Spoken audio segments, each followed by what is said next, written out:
Hello, and welcome to the GM's Book Club, a podcast where we take a role-playing game, read it cover to cover, and rate, review, and discuss what we think about it. I know. What intro is this? There's a gasp from the peanut gallery over there. It's an alternate dimension, Fiona and Hamilton. Yeah, both of us are wearing mustaches and eye patches. It's quite wild.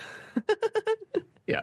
Welcome to this sibling podcast that we've been talking about for a long time. We did do some test ones a little while ago, and then we all kind of fell apart because we both got very busy. And so this is GM's Book Club point 2, I think is the nicest way of putting it. We did the alpha before. This is now proper in production out there. Yes, that's the thing. Yeah, alpha beta. This is 1.0. This is 1.0. version 1. We did 0.9 before. Right, exactly. We're officially in production, as you were saying. Yeah. Exactly. Well, there you go. So we've been talking about, like, obviously with the DM's Book Club, we've been talking about lots of different RPGs in general. We love, both me and Hamilton, unless it wasn't obvious after like 250 episodes, we love RPGs and talking about RPGs. But more important, we like talking about lots of other RPGs rather than just the D&D of the world. Yes. And we've been talking about it for a while about, like, why don't we just get our own sort of like a spin-off show, maybe a bit shorter. Every so often we just update it with an episode of like an RPG that we've really enjoyed, and we've got a little list and we talked about it, and we thought now's a good time to just get back into it. So here it is. And this is our pitch to you guys. This is our pitch. I think I'm going to outline some things that came from the beta testing so that people can be aware of things that they might come up. We will continually, and we can't help it, refer to this back to D&D at all times. We can't help ourselves. We found that when we were doing it, every time it was like in D&D. Like when we do the D&D one, we go, like in Eat the Reich, or like in this one. So it's so expect that to happen. And it's very similar to what we do before, so don't worry. And we will get very excited about everything. So be warned. So those are some outcomes from the beta testing that I think will move through to the production version. Yes, absolutely. We also might get things wrong, as always. Yes. Oh, yeah, that's true as well. But if anything, what I appreciate, and this is the great thing about book clubs in general, is that you read something, you go, oh, I really like this, or I'm not so sure about this. I need to go talk to one of my good friends about it, who's also done the same bit of reading. Book clubs are dying out, I feel. Like everyone's, again, people can listen to audiobooks. And again, this is the same thing as well. Please join in and read and let us know what you guys think as well. Because we're like seeing things that are like interest us that are unusual. I think that's the sort of theme we've got with our sort of upcoming TTRPGs, is looking at books where we've gone, would I play that? That's and like, what's interesting about it, and what caught our attention about it. So yes, and so let us know what you think. Let's see how this episode goes. I guess first, don't message us right now. And you're like, 30 seconds in, you're like, Fiona, Hamilton, go back to D&D. Intro crap. Yeah, don't even try it. Just stay where you are. Stay safe. That's the thing, though. It probably is in the show title what we're talking about today, but we buried the lead a bit to say what is it we're actually looking at? Where are we starting in this sea, this plethora, this complete multiverse of games that there are out there? Yes. So for our first ever broadcastable, I guess, GM's Book Club, we thought long and hard about all the games that both you and I like. We had big arguments. There was tears, there was blood, all that sort of thing, and then we settled on there is blood after all. And so today, friends, we are looking at Eat the Reich, an ultraviolent. Sorry, it's both, to be honest. It's both, isn't it? It's ultraviolent RPG about punching Nazis as vampires. I was going to read out a little bit. Yeah, tabletop role-playing game about heroic vampires sucking the blood of Nazis during World War II, designed by Grant Howitt, and has amazing, all the illustrations in it are by Will Kirkby. And the big thing to note is that Eat the Reich won 3 Golden Emmy Awards last year, 2024. It got Best Cover, Best Art, and Best Short Adventure, as well as being nominated for Product of the Year. So it's quite hot off the presses, so to speak, when it came out. It's very hot right now, as they say. No, it very much is. Like, it definitely deserves it. The front cover is so cool, and it's kind of a bit like best cover and best art overall. And it's like, who doesn't win that twice? But it'd be really awkward if you're like, cover, I guess the art again each to their own. So I know there's different illustrator like for the covers and stuff like that, because Will's done the whole thing throughout the layout of his book. Every page is a front cover, pretty much. It's like so good. It's really annoying. You're just like, how do you have such talent and consistency across every single page? And I was like, so like I do some art, and I was looking through it, and you get to some of these pages where they've got these like it's Pepe, whatever his name is, the sort of like the little string ties between different pages, and it's got pinboard things. Yes. And I was thinking, has he like used the same pin but rotated it? No, he's drawn every single pin differently. Yep. And is each nail the same nail, like repeated? No, it's every single nail's drawn exactly individually. Mm-hmm. And then there's paper stock, there's rivets, there's layers, there's text, it's an absolute feast. And at the same time, unlike something like Mork Borg, where it's gorgeous and it's crazy, it's really hard to read to a certain extent. Sometimes you're like, it is too much information and I can't take this in. And that's why they have their bare bones edition. It's actually surprisingly easy to read. And because of the art, as I was saying to you, Fiona, off podcast, was like, I was enjoying it more reading it because it was so beautiful, but at the same time really easy to read, and I liked it. It's also got like the structure of it. It's like it's easy to find things. I think that's the thing with Mork Borg, is that again I really like Mork Borg because it's simplicity, but sometimes you're like, where is this bloody thing? You get like the powers, and then it has some other stuff, and then you get what happens when you fail at powers, like later, the arcane catastrophe, and they're not next to each other, and it really annoys me. Like that, I guess that's the point of it. It is a bit like bonkers all over the place, but here, the whole point. But just to mention again with the artwork, I will say there is an accessible version of this as well without the artwork. But what is interesting, I think, and you get this with the physical version, is that the front cover, there's like a cutout. So it looks like, again, it's I'll quickly describe it, but it's basically the outside of a drop coffin with one of the vampires peeking through like a peek hole, but in the cover itself, it's physically cut out. So when you open it, then you get the full cover. And it's, again, you don't get that obviously with the PDF, but it's so cool. And it just, again, the vibrancy, I can imagine you've got the physical copy there. The pink of it is so gorgeous. Like the actual Eat the Right is in like this reddish pink, brightly shown. And the other side, the page edge is also pink as well. So it just lots of UV shiny stuff. I forget what you call it. So certain elements are sort of like embossed gloss covers, embossed, and it's just like so pretty. Compared to other sort of like RPG products out there, which are, fantasy or whatever, it's just, you would see that on your shelf immediately. And that's the key thing as well. When you have a physical product like that, you want to make sure like, where is it? Where can I find it? And if someone's looking at your immense, RPG collection, you're like, oh, wait, what's that? So it's eye catching from all areas. 100%. In my bookcase, it's one of the ones that sits outwards, like picture up front, rather than like you have them all stacked, and then you have a couple that sit facing outwards, and it's one of those ones where you're like, this is to be on display. It's really good looking. It's really good looking. It is so good looking. And just to quickly go back to what you're talking about, the illustrators and art. As you said, every single illustration feels like there's a purpose to it. And there's like, you keep looking through it and you're like, wait, that's a little secret detail here and all that sort of thing. Because it's all about vibes. You're in war-torn, occupied France, in Paris at the height of the Nazis.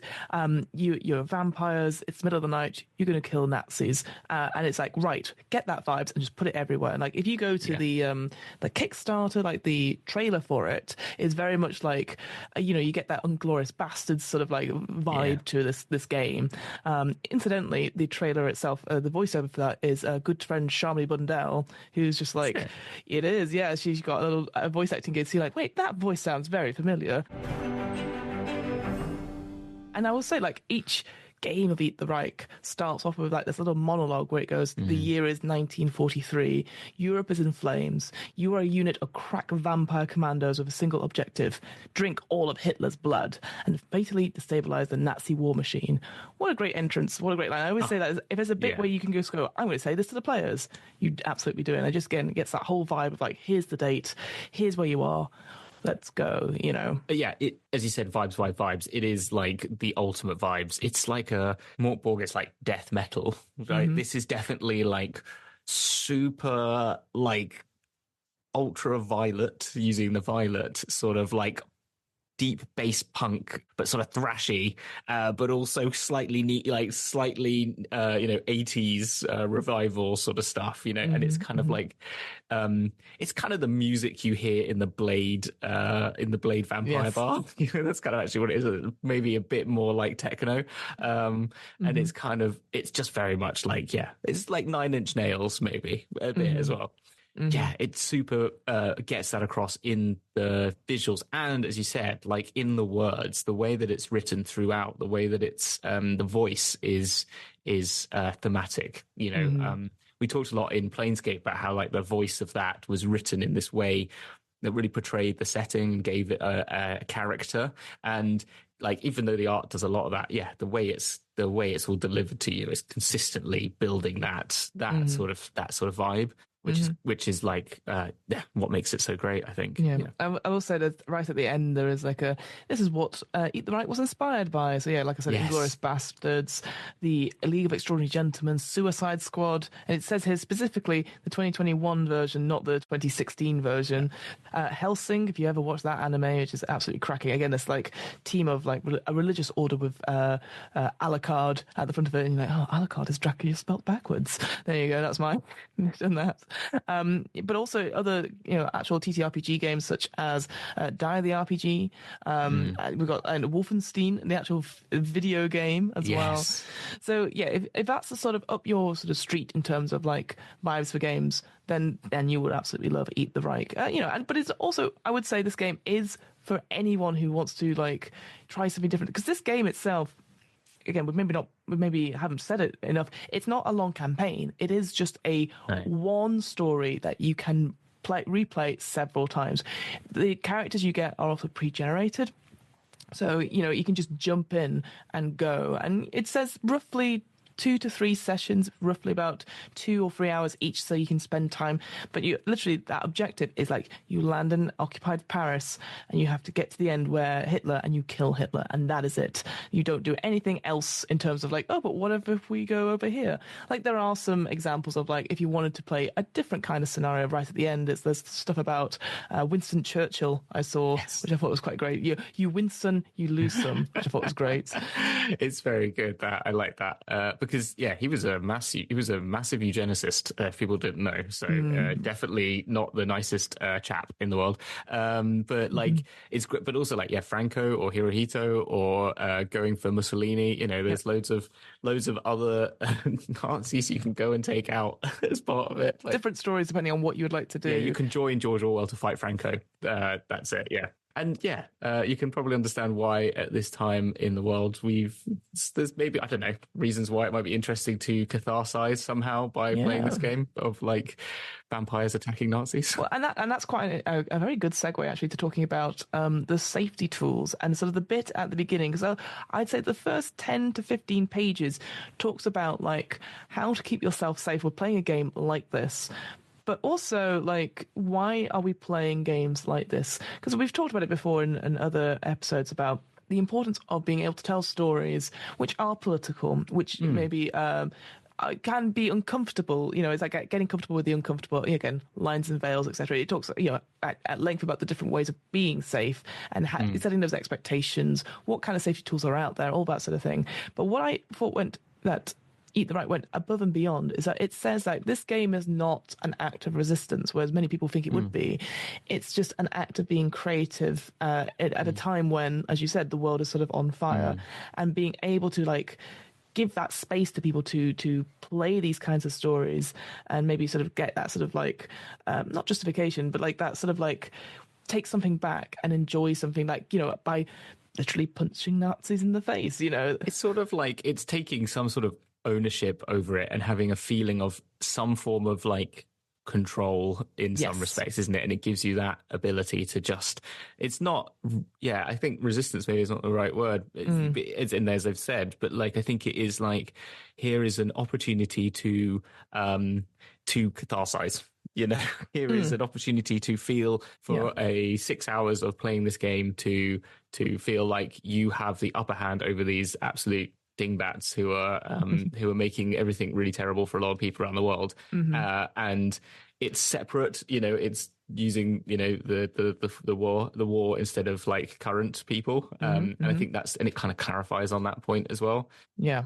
But as you said, the safety tools, and there's additional ones I think which are really great, because there's a whole part in the forefront. It's very early on, which is how it should be. It should be like, it's literally after what is this? It's playing safe and how to play anti-heroes and questions that you should ask of your characters and your players. Sorry, I mean, and then it does keep it coming up very consistently throughout the book. It's always reminding you of these things, and which is really, really positive. But then the one I like the most, I'm just trying to find the actual page myself, is the evil calibration checklist. I was going to say, this idea of like, again, like the lines and veils, in case folk, this is the first thing that they're hearing about it, is when, you have a line is something that you just don't cross. It doesn't come up in the game at all. And a veil is something that can be a part of the game world, but it's not something that we're focusing on. So a very simple example would be spiders. If there's a line on spiders don't come into the story at all. There's no mention of them or anything like that. And it could be like a number of legs, number of eyes, the small skittering noises, etc. Whereas a veil over the topic of spiders, you could have cobwebs that you're sort of moving your hair through, or you can hear the sounds of it, but then you're not going to face suddenly a big old spider and that sort of thing. So it's stuff like that. But as you said, it goes one better, because it goes, right, you are playing anti-heroes, you're playing morally grey characters. I think people don't realize that. Like, I've recently run a game of Vampire the Masquerade, and it was interesting to suddenly have like characters who were like, wait, we are immortal, we can do whatever we want. I guess we can really lead into being evil, quote unquote. So then having this evil calibration checklist at the end, going like, okay, we know your characters are going to be anti-heroes. They're going to do bad things. We know that they're going to kill Nazis, but are they going to, they're going to enjoy killing Nazis, but are they going to kill passers-by? Are they going, what's the collateral damage? And I think it's just really good, again, as part of that safety setup and briefing, just to check in with folks, because you don't know, actually, until you start playing, I don't like seeing, civilians getting killed because I threw a bomb and then the whole building collapsed on them. People live there, and just like dealing with the consequences of that. Because ultimately, whilst it says very clearly early on that, hey, we're not going to be historically accurate with this, mostly because we're vampires. but like trying to make it clear, like we're not trying to recreate anything. It's not a reenactment. It is more about like, and also like you're playing characters who are part of the resistance. Human beings do not need the help of superhuman vampires. And it goes into all this detail. And I think it's really interesting that it takes the time to talk about it, because a lot of game designers and companies probably wouldn't do that. They'd be like, we just want to sell the game. We don't want to get mired up in this conversation and stuff like that. We just want to go and have games, because a lot of time people get worried about saying things because they're like, we're going to be bogged down and people are going to be shouting and debating each other. And I was like, we kind of need to open ourselves up to those kinds of conversations, 100%. I think the thing, and like as it says, like it, and I think there's an important point to be made, is that, and it does it in this, is like there's some games when you come to it and you do your safety tools, but then you're like, you got to also at the same time, I think before you've even got to the game, I think as a part of the DM or whoever's running the game, to be very clear on like things that this is a story I've created, and there are things like, as it says here, what are the acts inherent to the scenario which we will never question or interrogate. And I think, and I don't mean this like don't interrogate and question things. I think the point is like this is a very pre-made scenario, so there are things in this which are potential lines and veils for people, and therefore don't go for this game if you're not comfortable with this. Agreed. Like there should be, and I think it's to be clear on that, like, because some people, because then you're not going to get the experience that is made for the game. But it's not to say these things are okay and everyone should be okay with it. It's just saying, hey, by the way, these are things that are inherent, people might not be comfortable with. Like, you are vampires, therefore you drink human blood for power. You are killing Nazis. You are, like, it's a dark game. It's a dark scenario. And so, if you're not comfortable with, like, it's like saying, like, I think in D&D, I remember one of the standard like lines and veils are put in there. It's like harm to animals, right? So you go, and that's like a common one.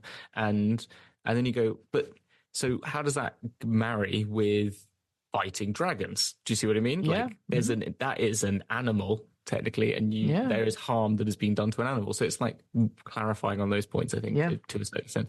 And again, not to say that anyone saying that is that it's just part of figuring this out, and I think it's important. And like, as I said at the end, the evil inherent to the setting, which we'll engage with but never question or interrogate, it goes through it again but goes into more detail. And then evil which we engage with but maybe a point of conflict between characters, like, you know, snarky comments about other European cultures, you know, helping or working, you know, people who are helping work, like who are basically like the Vichy government sort of thing. And maybe it's under coercion or threat. So what is your position with those people? I'm following orders. You know, there's that sort of question. You know, there's those things might come up in this game.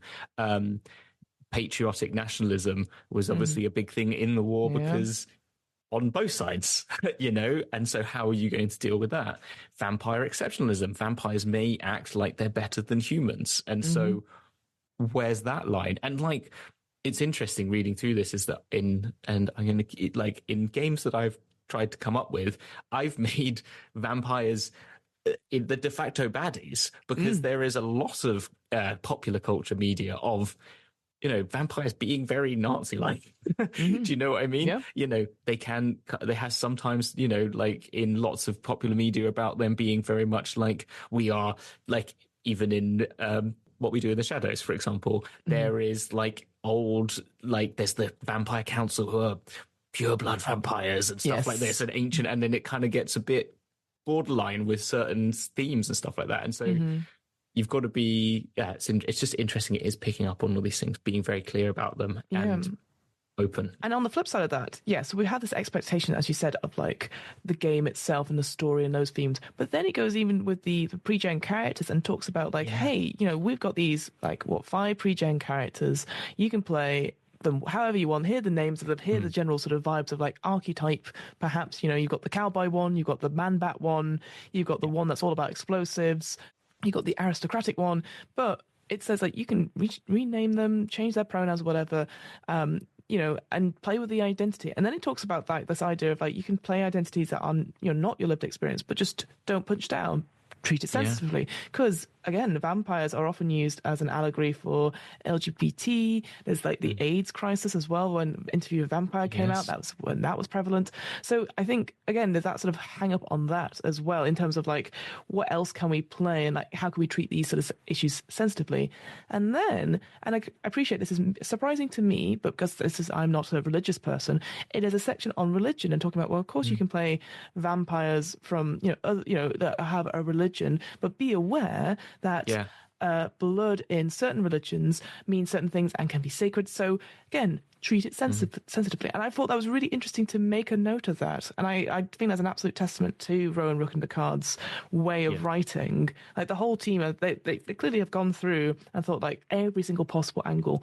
Now, obviously, understandably, some of the criticism I've seen of this is like it takes then 15 pages then to get into the actual game and the mechanics. I don't mind. I think this game needs these expectations set and 100%. Needs this stuff up front. And I'd rather have it in a book form, which you can then give to players, and then it's not all on the GM to tell you all this at the beginning of the session. Like you say, hey, read the first bit, let me know if you have any questions, and then going over briefly as part of the lines and veils at the beginning of a session, because like ultimately, I feel very strongly about this. It's like, we absolutely should always mention safety tools and cards and all that sort of thing in the session you're about to start, but it shouldn't take longer than 20 minutes, half an hour tops. Because then, you're easing people in, you're checking in, making sure you got the character sheets and talking about it then. And you know that I do lines and veils, but also I do foundries as well, what makes you excited. And this stuff, reading it all the way through, good Lord, it takes so much longer if you were reading it out to a group of people who then just like, I just want to play a vampire to kill Nazis. The job of the GM is to be as informed as the book. Actually, the job of the book is to inform the GM about how to run this game. And it is emblematic of the setting that this is integral to it. And it clearly, as you said, even they have research that proves that they are confident in what they're talking about. It's very clear and understood, going into these things about, as you said, about religion, about changing identity and how to play with those things. I think these should be sent out to a lot of people on other games as well. Yeah. There's things that overlap. Obviously, particular blood references are particular, but I think it's but the thing is, the purpose of the book is to us trying to like not engage, but is to empower, really. Empower, that's exactly the word, the GM, and give them confidence in running this game. And a lot of people haven't got the time to research all this stuff, are looking to come into this, and if that wasn't in there, go, we're going to play vampires, rape, murder everyone, this is thing, we haven't considered this. And then someone at the table is feeling uncomfortable or is not having a good time because these things haven't been done, or everyone's not having a good time. And as you said, I think you couldn't, if you did make it without it, it just wouldn't have, it's integral, and it's working. It's integral. It's worthwhile. Yeah. And again, if you look at other Rowan Rook and Picard games, again, just stepping back for a little bit, they have very similar vibes as well. I'm thinking of, not saying like Honey Heist can't be a political drama, but I'm thinking of stuff like Spire, Heart, Die the RPG, Hollows coming up, all these things, they have certain stories that it's just a bit more involved, a little bit more like care to be taken about these sort of things. So I very much appreciate it that they've not shied away from it with Eat the Reich, because there'll be some people out there going like, well, I want to play this game because, I'm going to be this, but then maybe they're playing it for the wrong reasons. And so it's you can't fault this document for not hiding away what it's about, and I very much appreciate it in a time when certain things like this might be hand-waved away or put under the word count rug, so to speak. Very much appreciate it. The only thing I'd say that comes out of, you're talking about like the organization of the book, and it just leads me onto it because you say like there's a lot of pages based on this at the beginning, and I think, and as totally we both agree, that's exactly where it should be. But I feel like what happened to them is they went, we've done a lot of writing, we better get some art pages now, like get people back in. So they go straight into the player characters right then. Yes. And I was so confused because I don't know the Havoc system. I have no idea what the stats are. It's not being explained to me. And it's really great that you like go, oh, these are all pretty, but it goes straight into that. And then it talks about drop coffins and talks about like the other people you're going to be fighting, what the Fang, which is the great name, like group that you're under, which it says no one knows what it actually stands for, what vampires are, and then these nuns that give them their blood like from no donations. Great. And then it gets to, oh, this is actually how the game works. It's like, oh, thank God. Page 30, yeah.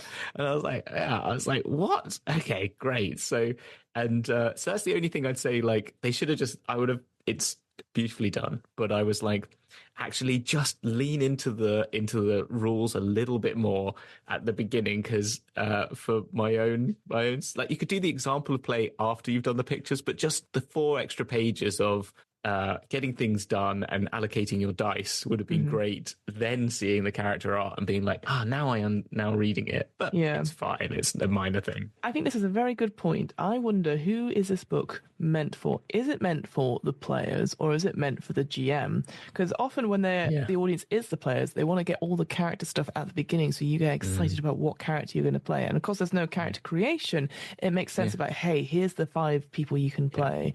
So I agree with that. You and I, as seasoned GMs, were like, well, what do I need to know in order to run this? So I agree with this. And I will say, I think one of my critiques of this is that I do feel like the getting things done, so the pages about the game mechanics, there's not much to the game mechanics, I think. It's quite straightforward, but it's not written as well as it could be. I had to really read it several times. It's not. And ironically, it's so well written everywhere else. They are clearly seasoned, it's Grant Howitt, right? So he makes, this is why I find it very weird, because his one-page RPGs can be super easy to understand and read, but it feels like somehow I found this the hardest part, as you've just said. I had to go back a few times. Like, I'm sorry, how does this work? I don't know. It seems more complicated than it seems. Like it's trying to tell me it's simple. Like loads. It's saying this is simple at the same time as like it's fucking confusing. And it is.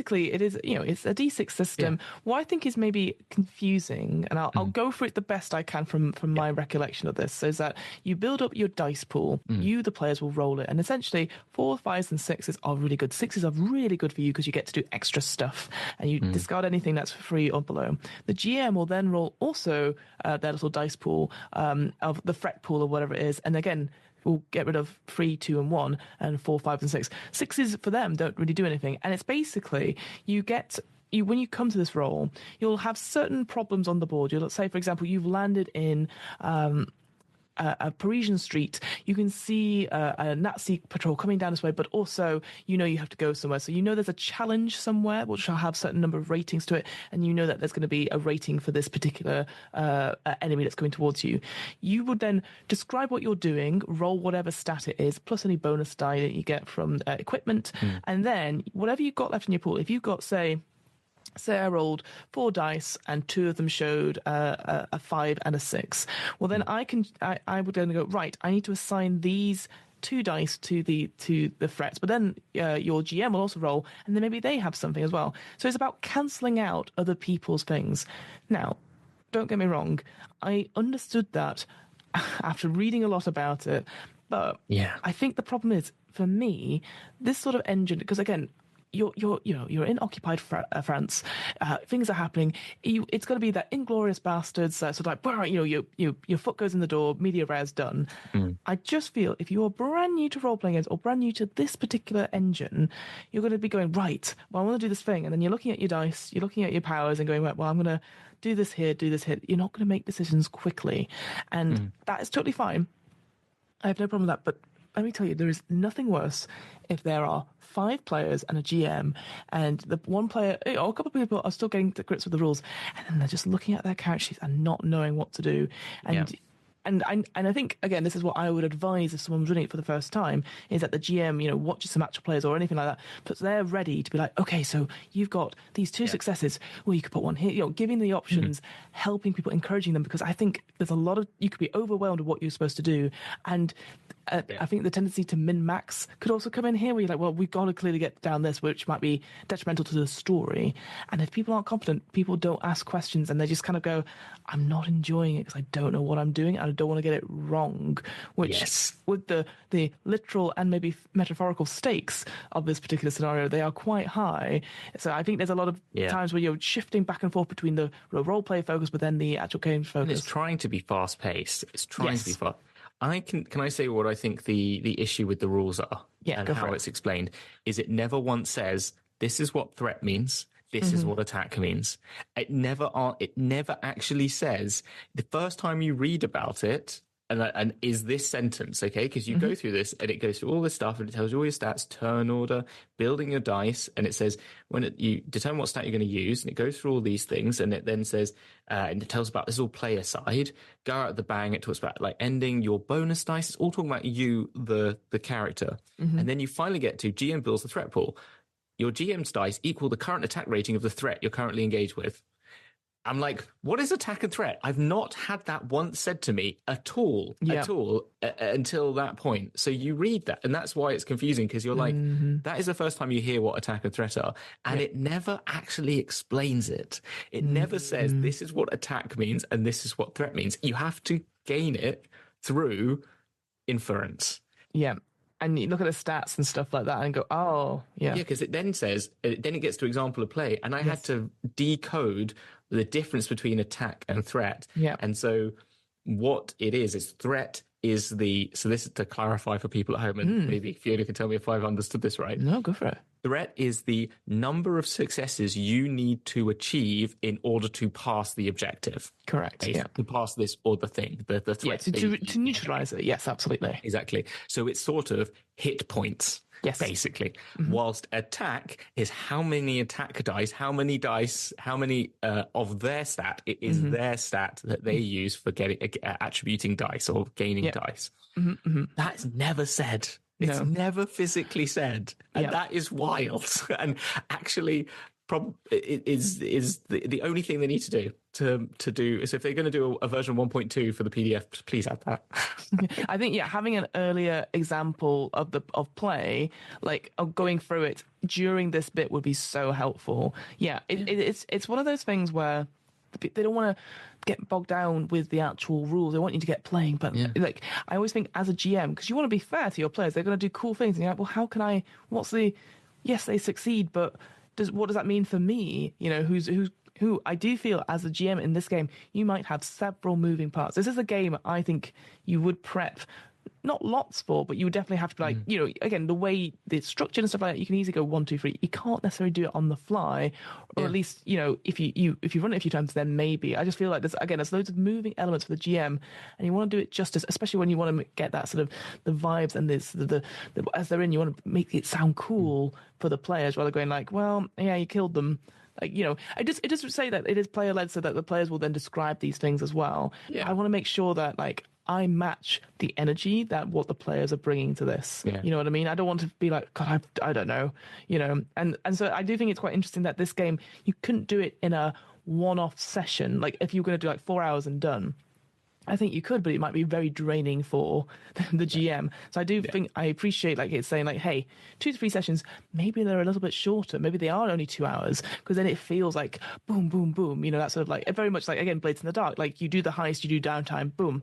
You do the heist, you do the downtime, boom. Like everything is like mini episodes, so to speak. I think that's how I would go into it. It's like, we're not going to finish this tonight, and that's okay. We're just going to be like action, action, action, and then it will feel exciting. Even I imagine like even these sessions could be like an hour and a half, and then like you'd spend that half an hour like getting settled in, checking in, and then debriefing that extra half an hour. I think that's the thing. I think I would make it really tight on time, that we're not going to be like lots of planning. God, can't stand planning. I think here is that you can't really plan too much. You can have have like role playing scenes, absolutely, but like when the thing is happening, it's happening now. No, exactly. It feels like you've got to make this as TV as possible. Like I think Mist, City of Mist tries to do that as well, and that they talk about how you should run this as a GM. I remember in that book, and it's all about, this is a TV show. This is scenes. You're playing scenes here, and it does say like, this is not a game though where you're like 1 minute at the top of the tower, next minute you're running through the tunnels. There's got to be some sort of connection to it. Yeah, I don't necessarily think that's true. I think you could easily just cut, like to 1 hour later, like you could have them shooting bad guys on the top of like some of the like palais of something, on top of the glass, and like then you've removed the threat, and then you could just be like, so where do you want to go next? And then it's like, we want to head to the subway, and it's you're running through the streets. You don't have to do the whole like we zip line down, because I think you can do those things if you want to move the action on, like, because if the players aren't looking for it, the players then say, then we all jump off the roof and we've got like base jumping parachutes. You're like, yeah, cool, do that. Batman, yeah, exactly. Yeah, exactly. Or like those squirrels, flying squirrels type. Oh, wings. The suits, yeah, absolutely. Yeah, exactly. One thing I do like about this game is that, again, there's not so much worry about the backstory. Obviously, we've got pre-generated characters. You're vampires, but there is a flashback mechanic, again, very similar to Blades in the Dark, where you can recall a memory. And so this is where the real role-playing can come in, and that you can really then decide what these pre-gen characters are like. And I think that's really interesting, because I recently ran a game whereby all of it was made in the moment, all very improvised, and I didn't realize how I find that stuff really easy, because I'm an improviser. I go yes and I build stuff, and I don't have to justify it then and there. Some players find this really difficult and challenging, because they want to make sure it's right in their head and how they logic it out. And I think what I like here is that the flashbacks, this mechanic, you've got like 6 prompts, you can roll 2d6 and decide what you're doing with it. This is on page 41.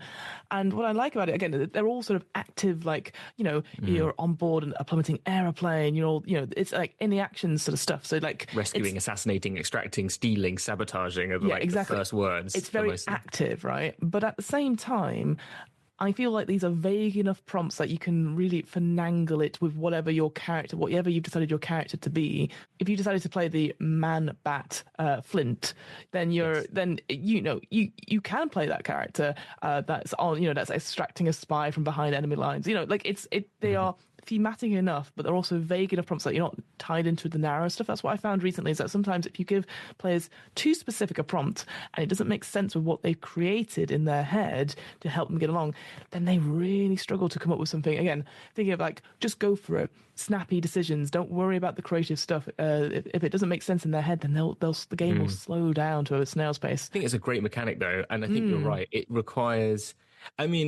as everything, like there is like an idealized version of all these games in our heads, and there are people all with different ways of addressing information and like processing it and making characters and playing games. So like it's not gonna be perfectly seamless for everybody and every group. And I think that's definitely okay, obviously. And I think it's just, this is obviously pushing you towards a certain type of gameplay. And I think if you played it a number of times, and it's why it's a bit of a shame there's only the one main story. And I know you're right, there are different ways to like go back and play it again, and you might want to, but I think something that I think this game, if you had more time with it and you got to master it as a group, you could really roll with it. It feels like this game would be great either if you're really seasoned players of games, as you said, or you've had the opportunity to play it a number of times or really read everything. Like, I think it's really like, you have to really understand it if you want it to run the way it feels it want to run, which is super seamless, super fast. It's interesting you say that, because I think there's obviously been a deliberate thing about, like, this is the only adventure we're going to do for it. I can see in future maybe having expansions in terms of the locations as like a prompts list, perhaps, because I think that the list of prompts that they've got for where you can go and procedurally generate the journey towards where Hitler finally abides, I think that could be, we could easily get guest writers in, and that'd be really interesting. Because, what else can you explore in this place? Go after Goebbels in his horrible mountain villa, like those kind of things. Like, do the Castle Wolfenstein thing, where it's there's a horrific mad scientist making the werewolves that's at the end of this, and like you go to that place, like that's what you find at the end is like on the dog tag, pun intended. You find the location, and then so you go there and free all the people that have been, I don't know, you could do that sort of thing. I don't know. It's if you wanted to go down that route.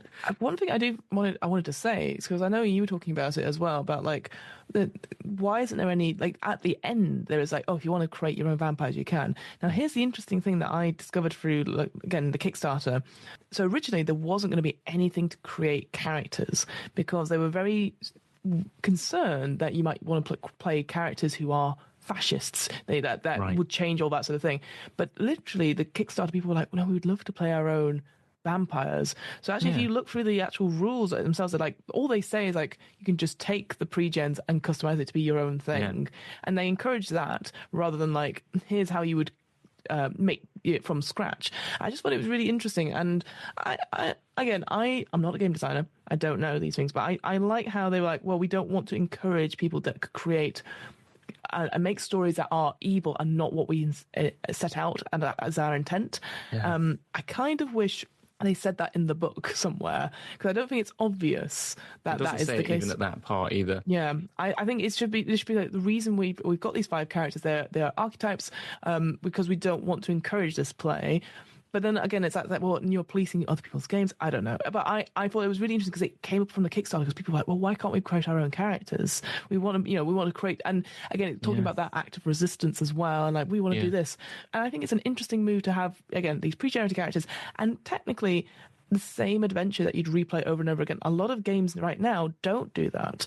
They're trying to shy away from the one-shot sort of like tag, because they want to, we want people to keep playing their games and do longer term games. Why would you put, it's like a board game sort of thing, right? Why would you buy a game, play it once ago, never again, but I feel like you can get so many replayable content out of Eat the Reich, but not only with the same players, but with different players. I just think it's really interesting, because I think it's that sort of game where, like, shall we play this game? and have a completely different experience, because there's nothing like anything else I've ever read. You know what I mean? Yeah, I totally agree. But to give you an example, like my friend Chris, he's run this game like 4 times now for different groups, because he absolutely loves playing it, and every single time has had its own different vibe and gone different ways. And I think you're right. It's like a video game, isn't it? It's like it's not a GTA video game. It's a Call of Duty. I don't know. Well, that's not. I was going to say Call of Duty. Yeah, so there's certain levels of Call of Duty where like, oh yeah, this is the zombie level. Everyone get in. Yeah. Yeah, exactly. Or it's like Nathan Drake in Uncharted. It's a game that you've been given, and it's a game in a box. It's a game in a box, and that's what it is. It's not a world sandbox. But there's as you've said, like every RPG is going to come to it and be like, but there's always the people that want to just make their own customize thing. it. Yeah, and you can't. And like, you're totally right. Like, there's a want for your art to be the thing with art, all types of art, is only, you can only put so much into it, and people are going to take out of it whatever they are going to take out of it. And exactly. you don't own it once it's in the world. That's unfortunate. And fortunate. Some people are going to take your stuff and make great stuff out of it. Some people are going to take your stuff and make bad stuff out of it, unfortunately. Yeah. As long as there are bad people in the world. For the 99%, I hope, of people who are going to take this book, I know people that are going to pick up this book are going to come here and want to make awesome things for themselves that represent themselves. Yes. And that's very important. And I think is something that, is really good. And I like that in part. I think it's really well done. And as they say, it's kind of like, it's a little bit of it's not like an easy 1-for-1. We just made shit that was cool. So sometimes we can't, they sort of say we'll do +2 to this, plus, 1 stat at 4, 2 at 3, 3 at 2, and 1 at 1. But like, it's kind of like we did things that are just really good and made sense and thematic. To finish on that as well, then they have a section right at the end, again, almost like bookmarks, like here's the safety tools, etc., here's the game, and at the end it's like GM advice for stuff, and it's like how to be a Nazi for pretend. And what I thought was really interesting, because it was obviously, again, says the quiet stuff out loud, don't verbalize slurs, don't do this, don't do that, but then at the end it says Hitler does not get a voice, he doesn't get a chance to monologue and stuff like that. And I was like, that, again, I know this sounds really silly, but that was a proper light bulb moment. I was like, he doesn't get a chance to be like the evil bad thing. Like the thing you fight at the end is just like his biggest, like toughest, like werewolf guard. And then you do that, and then he's just a weak man that you just kill instantly. And I was like, perfect. There is nothing to them, and it's so it is like, you do not give them. Don't give them stats. Don't give them. He doesn't get one. He runs like hell, and you just shoot him. And that's and you want it to be like desperately degraded, in the sense of like, it is, in the sense that it's not, you've not done something horrible, it's just you are useless, worthless, and do not deserve any of our attention. And I just thought that was so great. And to put it, again, saying the quiet stuff out loud, putting that in the actual book, saying that you are not Hitler, you do not get a voice. Because again, you don't know where you'll be playing this. You don't know if it's being recorded. You don't know if you're, again, it talks about convention play. I'll be honest, I don't think I'd ever run this at a convention with strangers. No. I mean, but people do that sort of stuff, So it's like, hey, here's stuff to keep you, the GM, safe, just in case it's out of context stuff where people go, are you playing a Nazi? Yeah, even for pretend, it's not fun, as it says. You're right. I was only pretending, and it's like, isn't a great defense, even if it's true. It's like, it's very true. And the point that they made of the Übermenschen, which are these sort of half robot, half humans that are like the big bads at each phase, are, as I said, they design them with an eye to keep them at arm's reach from the whole dyed-in-wool Nazi bit, so you can play them a little easier. They are, one of them is written as a hedonistic serial killer that with superpowers. Russ Witch is overloaded with raw chaos. They are, one of them is just an unfeeling machine, and the other one is just a big beast. So that's what you lean into, those stereotypes. Evil serial killer, crazy mechanical wizard, and a big dog man who's going to kill you. I just think that it's so important to do that, and I think it's just a way out for the GM, because you don't know how it's going to be like. And again, it talks about this accent stuff on the next page as well. Like, hey, maybe if you, again, I'm always a big person of who can't do accents anyway, so I'll make a choice to be like, there's a scar, or them because they're wearing, I don't know, a pink hat or whatever. I think doing that and getting you out on there, but like, you just be careful in the sense of like, you don't want to be like, all these accents, Eastern European, they're And it says, like, if you can do like a Bavarian lilt as reliable as your staccato twang and a Dustor brogue, then maybe it's sort of like okay. But if everyone's just sounding like you're stereotypical, but the point it makes of the death of Stalin thing, I was like, that is a perfect example. So good idea. As an English person, build on your wealth of English accents that you might be able to do more reliably, or at least to add inflection into your accent you have, and do that and give people, do use what you've got at your, if you want to, because you do want to characterize people so that when they're talking, people are aware of who you're talking as, in the sense of like, that's a fair and understandable thing. You might want to make someone have a deeper voice or a higher pitch voice, or speak faster or slower and stuff like that. And so I think that's fair. And I think the death of Stalin is a great example that it puts in there.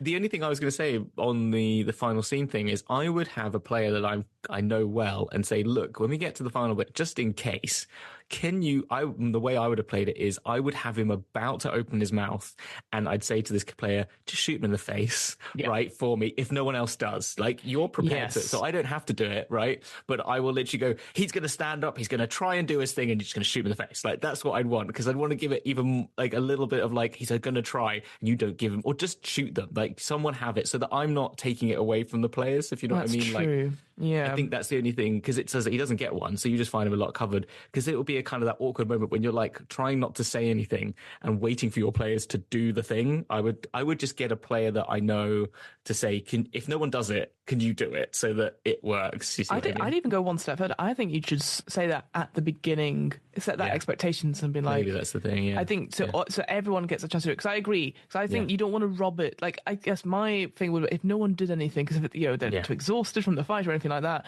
is that I just have a bit of masonry fall on Hitler. But I don't I don't want that to be. It doesn't feel like it's enough for the players to feel like they've had agency over it. Exactly. It is a last resort if nothing gets done, because you don't. Again, I think the priority of like Hitler does not get a voice and he dies. That is it. Yeah. So I agree. I think, but I would just anything like that, setting out the beats, like, because ultimately you're not spoiling anything by going like, hey, you're getting drop coffined into Paris. There's going to be these several sections. I've got the whatever it is, but your main aim is to get to this point. You're going to face a big bad that's not Hitler, and then you're going to kill Hitler afterwards. Or the other one I had was like, if my out would be like, it says he's like stacked up on amphetamines, is that when the thing dies, he just runs out the window and that's it. Like, that's the other way, is like he just freaks out, doesn't quite know where he is, and just runs off the thing and splat, and that's the end. That's like a back out, because it feels like I don't know, because I just wouldn't want that ending to be like where I'm trying not to say anything, I'm waiting for the players to act, you know what I mean? Especially if we're playing online as well, because obviously there's that worry about lag and all that sort of thing. Yeah. No, I feel you on that. But I totally agree with the sentiment of it. I think that's the point. I think I think that's really good. I think you just want to make sure that your players get the fight finale they get is within there.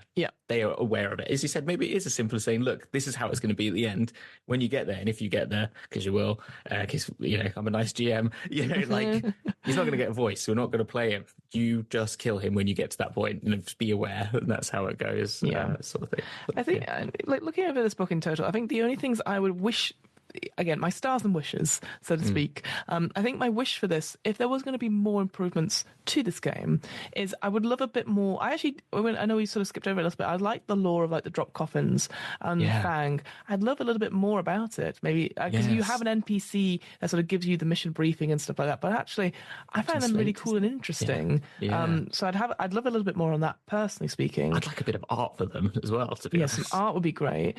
I think some obviously more locations and stuff. Maybe one or two more like archetypes for vampires pre-generated, depending on what you want. But ultimately, I think the big thing, as we sort of said, is that I feel like the game mechanics could do a once-over in terms of description, in terms of including more like examples of play. But equally, and this comes from me reading through the accessible copy of it, is that, and I guess this is obvious, and I know I bang on about it when I did my Too Long Didn't Read streams. This book is not accessible in terms of like, there's no alt text for the images.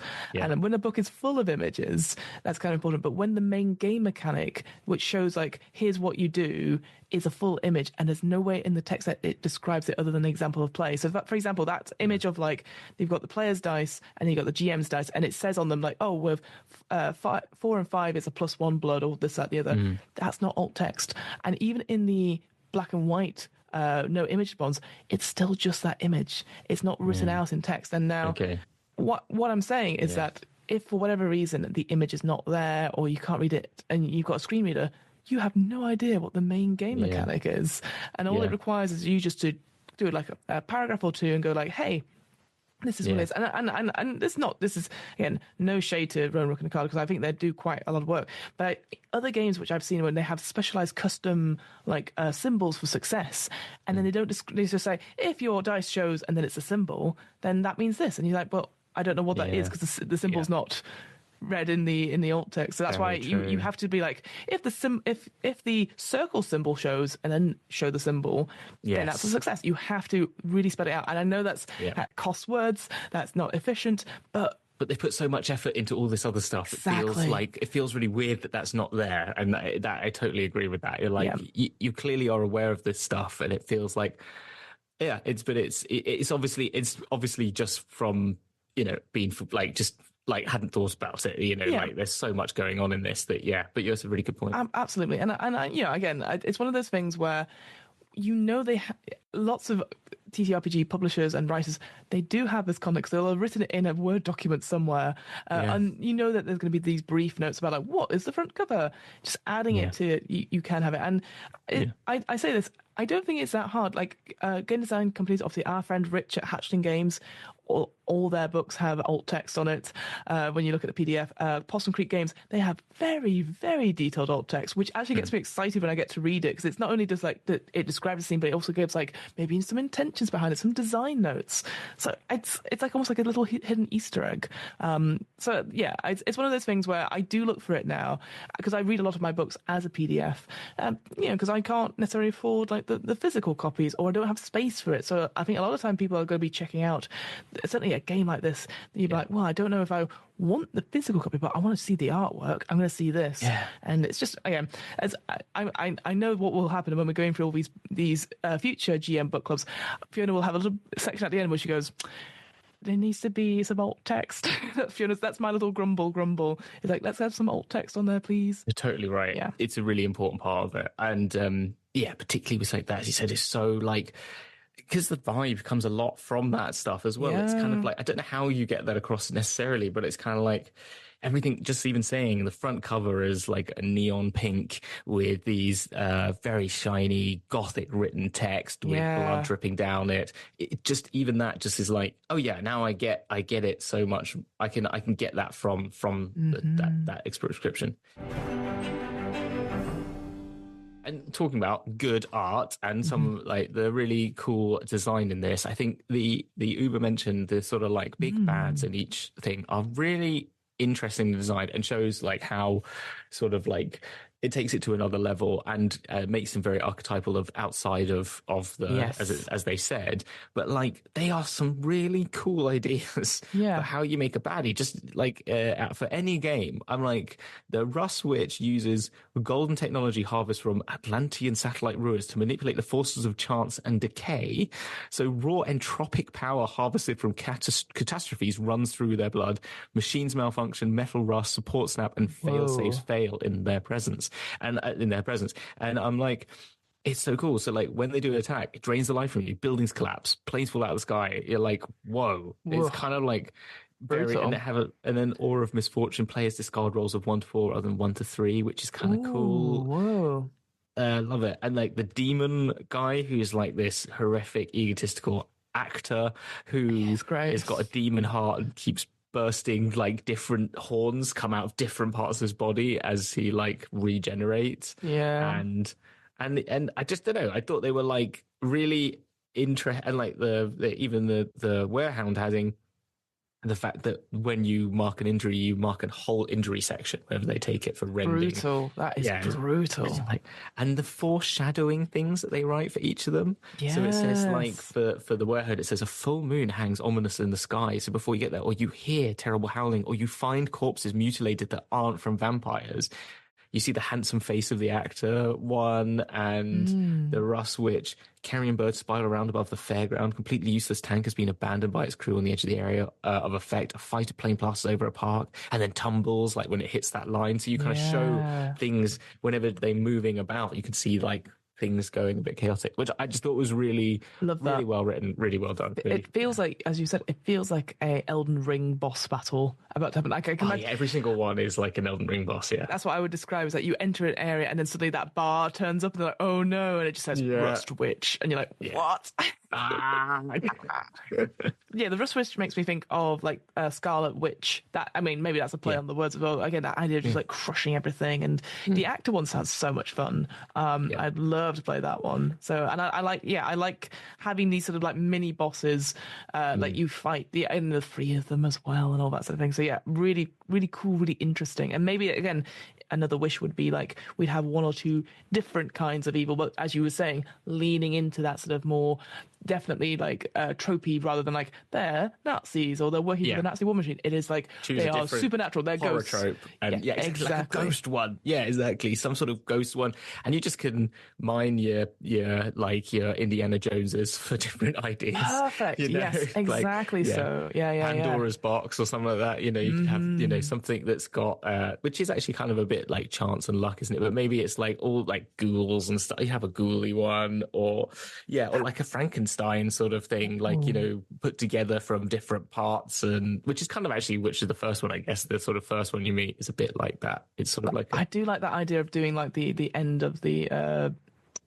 what's it called? No, what's the first one called? It's not Temple of Doom. Ark of the Covenant, isn't it? The Lost Ark. The Lost Ark, yeah. Right, I was like, Ark of Doom. I was like, that's two films I'm putting together as one. But that whole section at the end, of course. I was like, of course, that's such a great fun one that you could again. So I would put that in my inspirations then. Watching those, very campy action movies, obviously, but like taking those things, because obviously they're making fun of Nazis as well and like how evil they are. Perfect. The final thing I would say is that obviously this works for World War II, Nazis, etc. I mean, I guess. I don't know. I think it works for this. I wouldn't want to change like the vibes of it as well. But just because of thinking of Indiana Jones, obviously they move forward to be about communists at some point as well. Maybe that's a bit too close for home just now, thinking about the world as it is and like the wars going on. Again, if you treated it right and if you were sensitive and stuff like that, it could be another world leader. Choose your poison. To a certain extent. Yeah. I think just again, being careful and taking all these sort of like tools and the safety stuff in mind if you were going to do something like that. But I think I would love to play in a game of this, because I've never played it. I think my worry would be that the Havoc engine may be a little bit much to begin with, but I think once you get it, training wheels off, and you're just punching Nazis and drinking their blood. Amazing. Exactly. As I say with you, like the idea, and I think people take this, run with it, is the idea of like to eat the Emperor, like take the Warhammer 40k universe. That's a bunch of space Nazis. You can go and kill the Emperor of mankind because he's not a very nice person, or take it into any of your worlds. Like I think I really do believe that the sort of future of TTRPGs, and if you're thinking of like even D&D campaigns, we actually haven't mentioned D&D once until this point. But like we've done really well. I'm amazed. I won't even mention it now. But any campaign is like, where if you're playing a sandbox, and I was talking about this with Warhammer, like there are so many different systems you could play in the same universe. Like there is no harm in you saying, today we're taking the same story we've got, but we're just going to use these mechanics in the same world. Like it could be you could be playing a grand campaign in some sort of, if we took Eberron, for example, that's got a leader who's a little bit like a monarchist, who's a little bit dodgy and has got like a secret service and stuff like that. And it's very Cold War-esque. You think, hey, you could play a session which is not your characters. It's a separate series of characters, or all your characters are doing it. And they try and take down this evil leader in your campaign, and that's or one of the other places, like a little vignette. And there's no harm. And I think that's if that's part of your group, like find it difficult to get other games in because you're really engaged with the story you're in.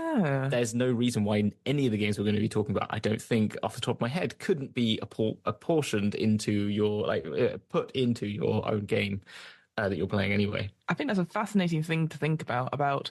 Is it because you want to play high fantasy knights and whatnot, or is it because you want to play the D&D system? And I think having something like this where you're going to play different characters set in the same world, I think that's such an easy way to like justify. Again, I'm talking about that justification about how the players can justify it. It's like, let's just try this. Because, I mean, ultimately, they could play it and go, actually, this system's not for me. And that's okay, but because at least they tried it under the knowledge that their previous character wasn't affected or... But you're still advancing the same story, so you're not like lost time with your world, if that's the case. Because I think there's a little bit of that, isn't there? When you're like, oh, but I really want to know how the story's going. And you're like, well, what we're going to do is we're going to play... There's something that's going on in another realm in our world, which will have an impact on the main story. Let's give context to it, or flashback time. You meet NPC, Dave the NPC, who's like, you weren't there, man. Back in the day before the tyrant was killed. I'll tell you a story, and then back in time, and this is your eat the right game. I love it as an excuse, because I guess one of the big excuses is like, I don't have time to learn another system. But it's like, well, what if it was part of our world? And I think that's a really cool way of going about it. I'm a big fan of having an overarching setting, but then using different systems to tell different stories in it. I'm a big fan of it. It doesn't always work, but if everyone's on the same page, that's so cool. Yeah. But it's also like your characters and world building in that scenario. Like when you're doing a flashback and you're letting them play a different system, it's like, okay, separate from our characters, but we still have agency in this world building. We then know the story, and this, maybe if it's a story that everyone should know, there's always that thing, isn't there, when you've created your own world, or even just using Faerun, you're like, you need to know about the spell plague. Like, it was a big thing. And you're like, okay, players, let's sit down and tell you about the spell plague. And you're like, okay. Yeah. But if you could be like, hey, you should know about the spell plague. We're going to just play 2 or 3 sessions when the spell plague happened, using a different system for some fun, or even just using the same system. But as an example, now you know the story because you lived it. You lived part of it, and you're very engaged with it. And if your characters real, would be have as much engagement with it, because it's 100%. Their world, I guess. Yeah. All right. Well, thank you so much, everyone, for checking out this version 1.0 of the GM's Book Club. We're very excited. The next one we've got, because we have a list, a very short list, but we're doing all right in terms of we're going to be looking at Warhammer Fantasy Roleplay, the latest edition, which both you and I have had experience with it. I have I've played in it. I've read a little bit of it. You've done a whole bit on it as well for your channel and stuff like that. So before as we sort of mentioned about evil space marines just now, we're like, let's go. Well, they're not space marines, are they? This is fantasy stuff, isn't it? So it's fantasy people, but it's a vibe. It's also something that obviously I have a lot of. I enjoy the system. We did it in our version 0.9. And it was really fun. And as you said, we've played in it. You can go see us play it. You can go to my channel, Fueled by Chaos, and you can find Adventures in Mordheim, or on anywhere you find podcasts, you can find that. Yeah. So if you want to listen to some amazing TTRPGers playing the game, and an all right GM, then you can a bit of humbleness in there to false modesty. Then you can go find that and listen to it before you come to us actually talking about it. But it's a pretty good one. Absolutely. Talk about where we can find us playing games. Where are you? Where's where? What's where? Where's where? That's a different book that we have to read at some point. No, so in case you're like, Fiona, you've been talking about the DM's book and GM's book. We must want to find out, where else do you get to read and play these games? Well, come and check out What Am I Rolling? It's a twice-monthly tabletop RPG one-shot podcast where we do lots of different RPG systems and interviews with game designers, and a couple of live streams here and there as well. Again, the whole point of Where is that we're trying out these systems and trying to create new stories and stuff like that, and see what works, what do we like, what would we improve, all that sort of thing. You don't have to be an expert to know these systems. I try and give a too long didn't read of what the actual game mechanic is. There's a couple of solo games in there as well, so come and check that out. That's wherever you listen to podcasts. Is What Am I Rolling? So there you go. Wow. There you go. Yeah, well, I don't think we have a sign off for the GM's Book Club. I don't know if we want to make it the same as the DM's Book Club. This is our chance. Yeah, it's a chance to change it up. Yeah, it's see you on the flip side. Meet you on the other page. Wow, I like it. Oh, you like it? Okay. I think it's great, but we'll have to do it with confidence. Okay. Okay. All right. We'll meet you. Oh, meet you. Yeah, meet you. Sorry. We'll meet you on the other page. Bye. Bye. Question mark.